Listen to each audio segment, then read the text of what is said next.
This home is unlike anything I've ever seen architecturally and design as far as the design aesthetic. I can't wait to show it to you.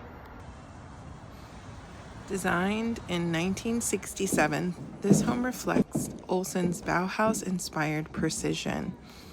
This is a rare American Institute of Architecture recognized modern home by architect Donald Olson, tucked quietly in one of Berkeley's most prestigious neighborhoods.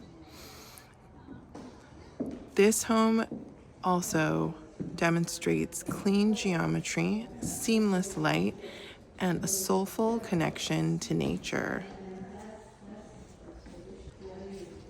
Built around a heritage coastal live oak, every view feels intentional, framing the landscape as living art.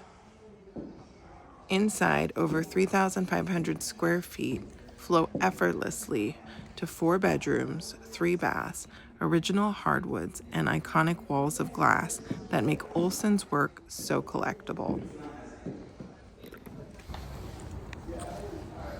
The landscape has been fully reimagined with native plants, creek restoration, illuminated walkways, and even a custom O2 treehouse floating among the oaks.